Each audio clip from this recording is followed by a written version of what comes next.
Saya Hanif Falisan, saya dari Prodi DKV Universitas Macung. Kali ini saya akan berbicara tentang DKV. Nah, DKV atau Desain Komunikasi Visual adalah salah satu cabang ilmu desain yang mempelajari konsep komunikasi melalui berbagai media yang dapat berupa gambar, tatanan huruf, video, media interaktif, dan media visual lainnya.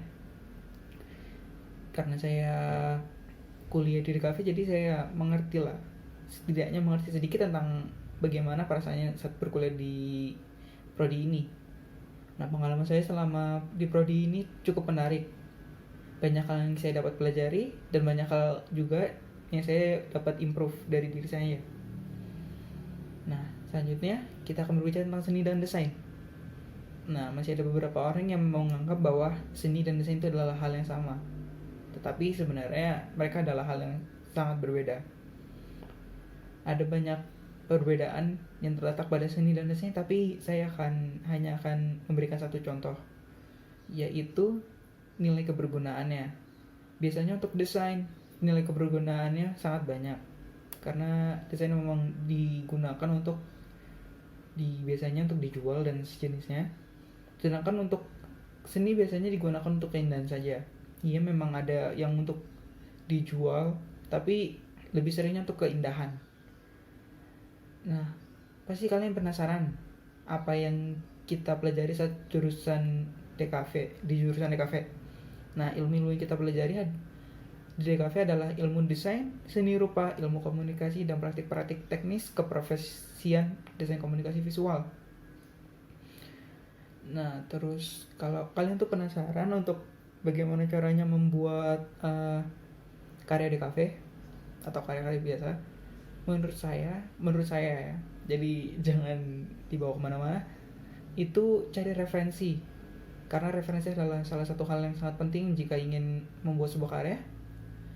Lalu yang kedua, buatlah rough sketch, jadi supaya kalian mengerti dengan konsep dasarnya, bagaimana cara kerjanya.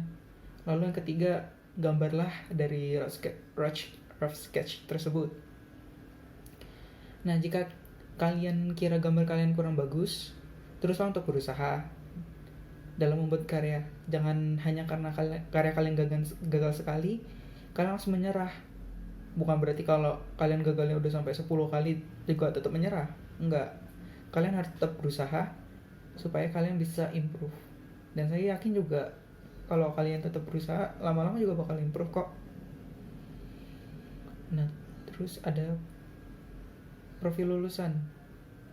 Saya kurang mengerti tentang apa itu profil lulusan, tapi yang saya baca dan saya cari, profil lulusan itu seperti ini.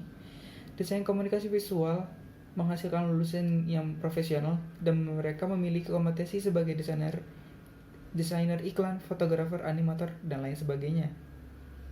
Nah, kelebihan yang kalian bisa dapat dari masuk prodi DKV adalah lebih kreatif dibanding prodi yang lain.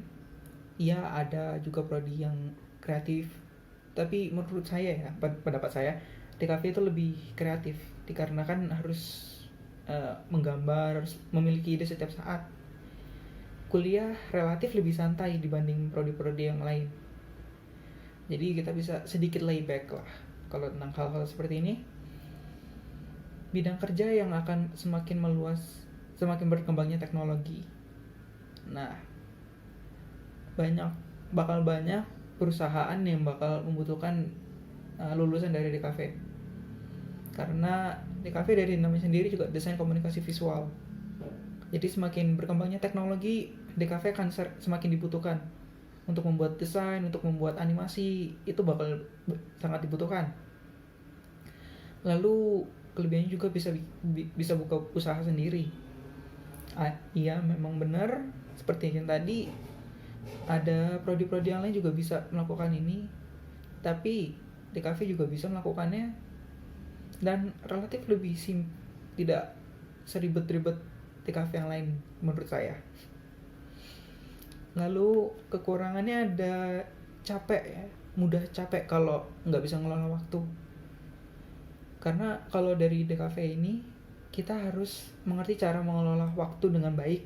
Kalau enggak, waktu kalian bisa terbuang-buang sia-sia dan kalian bisa menguras tenaga untuk hal nggak penting. Lalu juga di DKV bisa dibilang banyak keluar modal, dikarenakan untuk membeli supply barang seperti contohnya tinta, pensil, penghapus, pulpen, cat, kanvas, dan lain sebagainya. Itu akan membutuhkan modal, jadi sedikit lebih mahal bisa dibilang.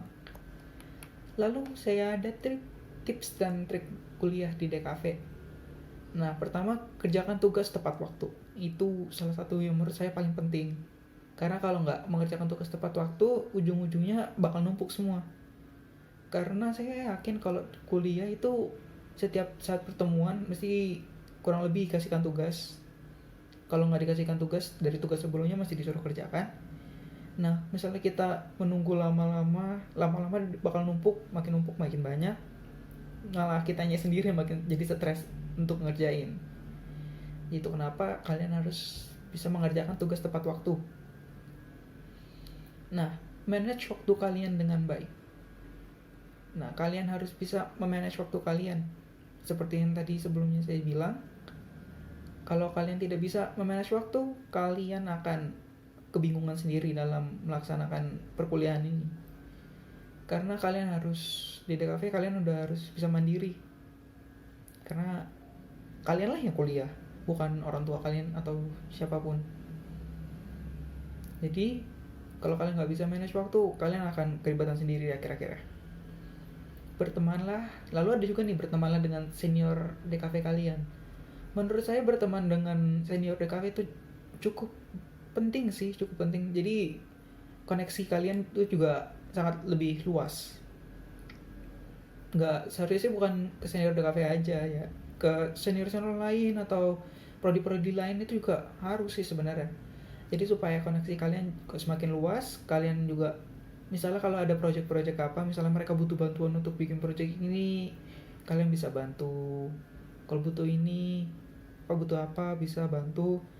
Dan misalnya di masa depan kalian mereka butuh sesuatu, mereka bisa manggil kalian karena kalian punya koneksi. Lalu juga yang terakhir ada, jangan dibawa stres. Iya, memang banyak sih tugas dan terkadang itu juga bikin overwhelming ya. Tapi menurut saya nggak perlu sampai dibawa stres kayak aduh ribet banget tugasnya. Kalau jalanin aja tugasnya, dan saya yakin kalian pasti bisa mengerjakan tugas dengan baik dan dengan rapih. Ya, sekian dari saya. Terima kasih.